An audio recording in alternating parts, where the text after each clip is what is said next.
We would like to acknowledge the Yagara people and the Turrbal people as the traditional custodians of Mianjin, the lands in which we record this podcast today. We pay our respects to elders past, present and emerging.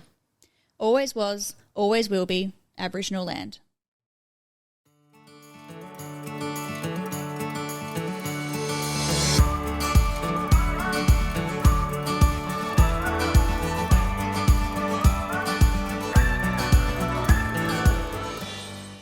Everybody, welcome to For the Health of a Podcast, a Healthcare Australia podcast. Made for healthcare professionals by nurses on the inside. My name is Jessica. And I'm Xana, and we are Healthcare Australia's Brand Ambassadors. If you haven't heard us before, I'm sure you have now. We're all over the social media, and please reach out if you have any questions or anything, any questions that you send through Instagram, Facebook, TikTok, LinkedIn, it all comes to us. So please send those questions through, and we'll be able to help you out from a nurse's perspective as well. But today we just have a fun drive to work podcast. It's going to be a quick, short podcast for anyone who just wants to know about a few hospital hacks. Yes. We all have our little things that we hear other people do that, you know, you wouldn't think about yourself, or when you find out, you go, oh my gosh, I wish I knew this entire time. This would have saved me so much time.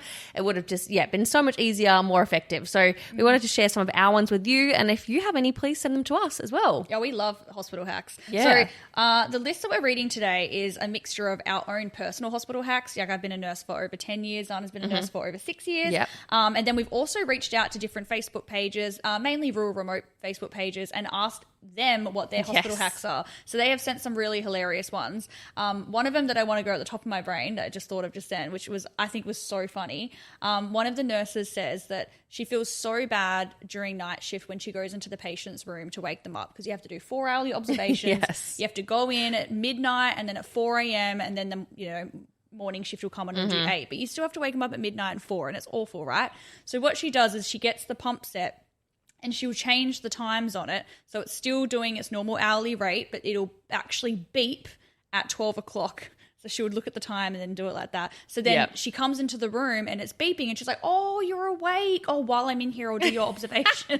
It's actually genius, really. It's actually so good, because it's like not you waking them up. It's like an alarm clock. So and they're always like, yeah, that's fine. It's no worries. Yeah. You're like, I just need to change the bag. Yeah, you and know? they're like, while I'm in here, though, I'll do your blood pressure real quick. I love that one. That to me was like a light bulb moment. I was like, I'm going to do that every single night shift from now on, because I hate waking people up from sleep. It's the worst part. It is the worst, because I hate being woken up from sleep. And I can't even imagine what it would be like. And when you startle someone and you're like tapping them, you're like, oh, or like you're standing at the end of the bed, like counting the respirations, and they just sense that you're there and wake up, and then you both you definitely both put your pants at that point. Man. You're like, Mr. Smith, Mr. Smith, and they're like, ah. You're like, I'm so And then sorry. you get scared and you're like, ah, oh, it's scared. So that one was absolute genius. I'll hand it over to Xana to read from our list. Yes, this one's good actually, and it's something that I do as well, but like kind of in a different sense. So putting alcohol wipes on the nose to stop someone's nausea, that one's really good. And I also kind of do that sometimes if, like, you know, when you're wearing your masks in like at work and you just, there's a weird smells, or like you have coffee breath or something like that, you can just put some alcohol, like that alcohol wipe just kind of inside the mask or in like on your tip of your nose, and it just gets rid of, you know, the smell of your own breath. Yeah, true. Sometimes you're that also is great. Having those masks now and eating like a tuna sandwich or something, it's so bad. It's so bad. Yeah. I use this hack actually a lot in recovery, because I work in a recovery setting a lot, and a lot of people are nauseated from the general anesthetic. So my routine is always, you know, oxygen mask on. I always put a little alcohol swab here on the nose, as well as antiemetics, and I put a cold flannel on their forehead, and it's actually just my go-to.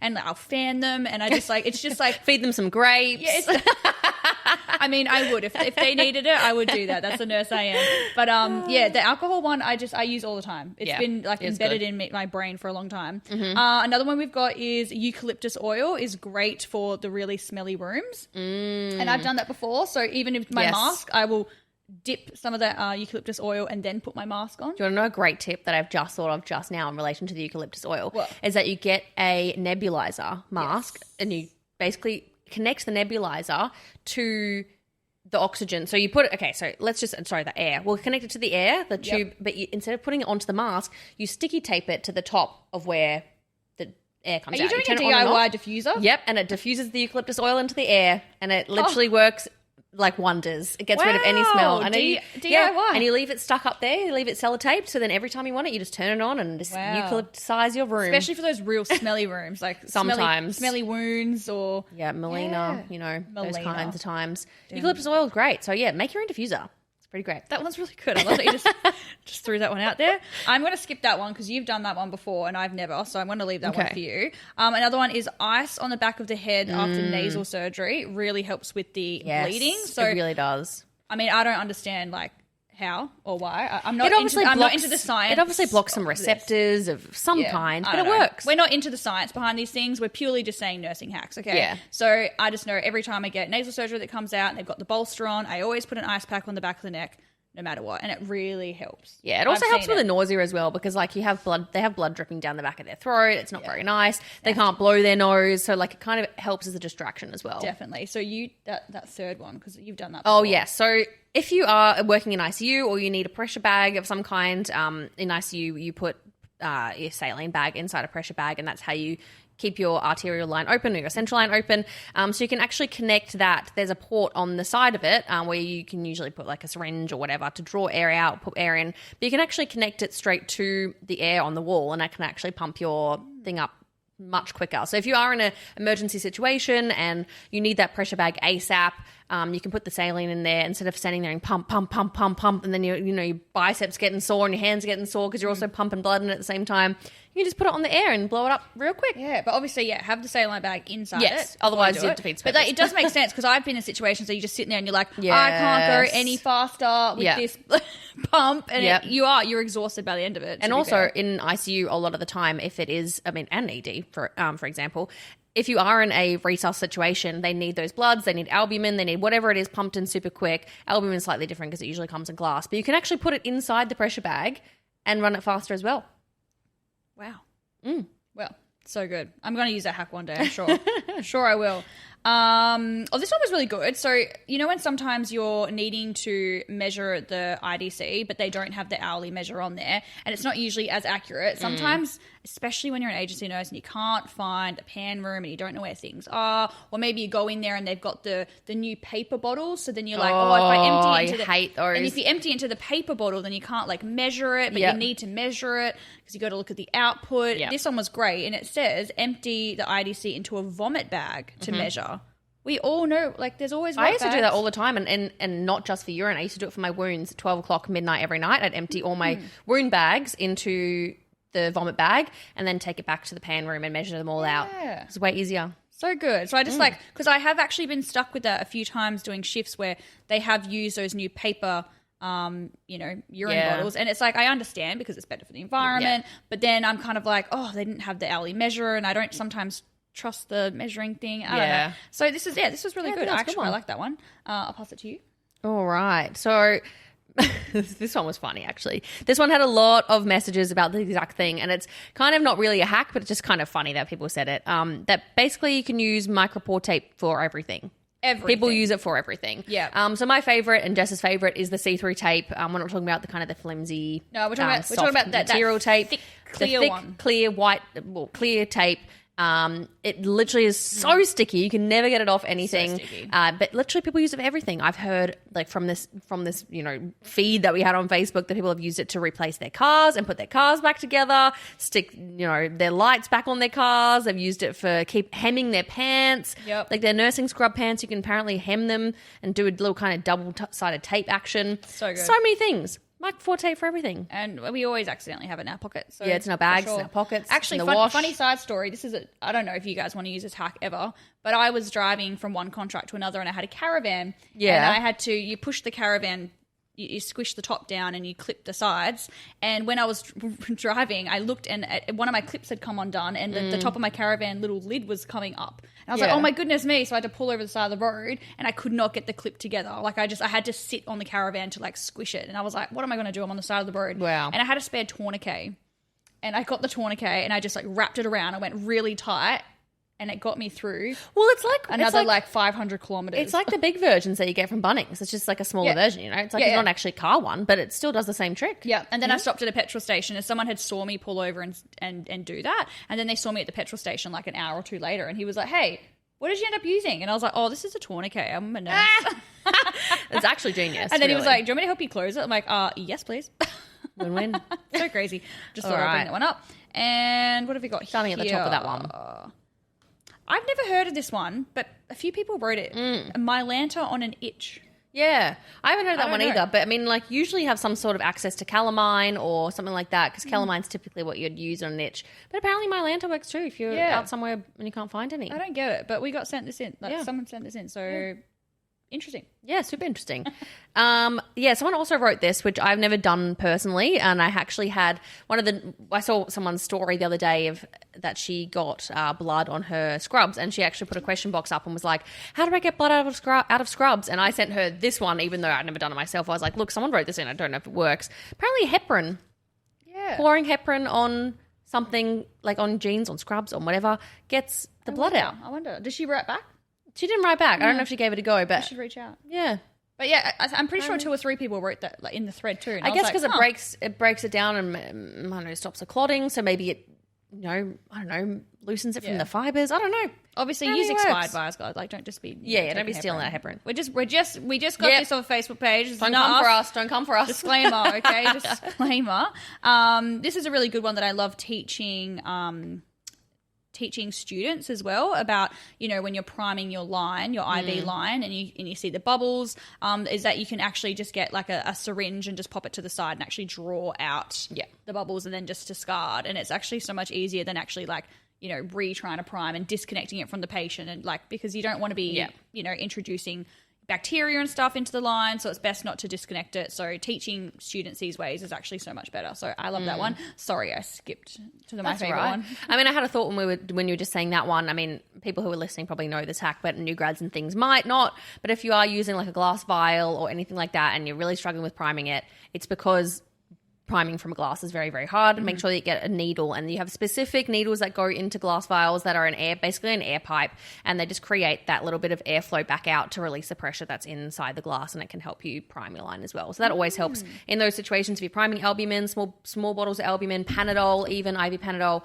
often hard to prime, and then they just like stop, and you're like, why have you just stopped? It's so annoying. Just get that air pipe, put it in, flows quickly. You got to do it. So Sorbolene as shaving cream. I think this is a good one because a lot of people do have reactions to, facial, what do you call it, shaving cream, and the razors and stuff as well. And people often have like very sensitive skin.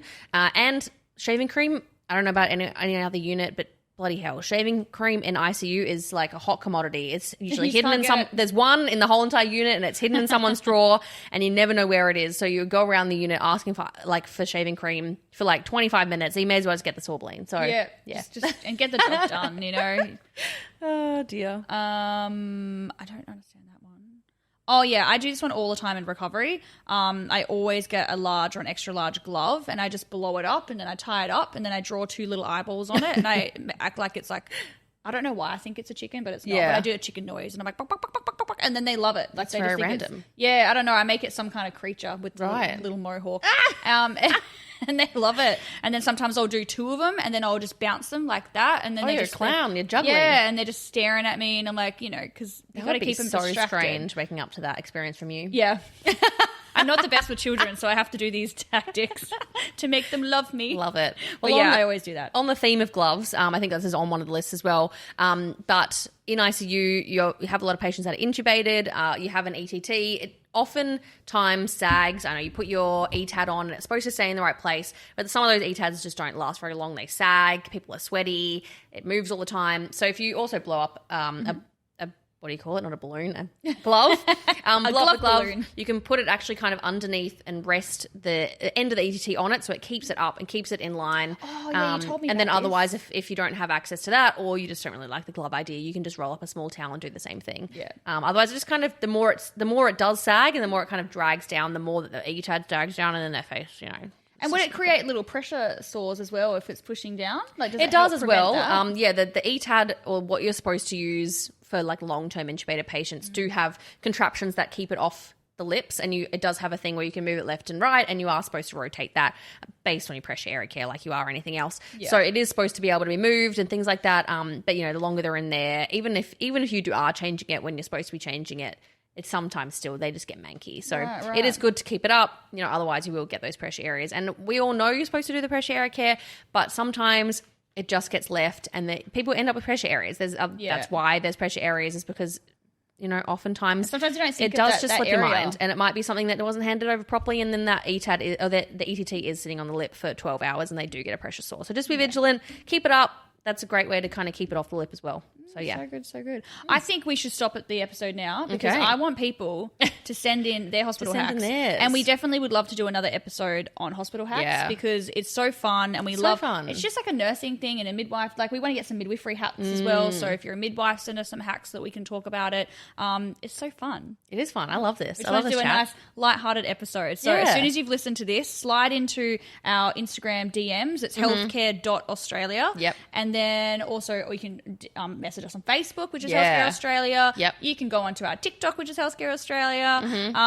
Anything. And we reply to you. Yeah, and don't forget about this competition that's on at the moment. It is two $5,000 holidays. This is going to be coming out probably end of February, start of March. So by the time you're hearing this podcast, it's going to be almost end of the giveaway. Yeah. So make sure you're working. Every shift that you work is an entry, and you can also get extra entries by tagging a Healthcare Australia, not actually a Healthcare Australia friend, a healthcare worker friend in the Facebook official post. And please be aware that the only people messaging you to win is us. There are scammers out there, and they are saying that other people are winning, and the competition is not over until it's specifically March 27th is when the competition is finished. So between now, by the time you're listening to this, it ends on March 27th, and on March 29th, the winners will be contacted. Okay, so if you get contacted any time before, you have not won. It's a scammer. Yes, our Facebook is verified as well, so please look out for that and don't fall for anything, and don't click any links because we won't send you a link. We'll just tell you that you won. Okay.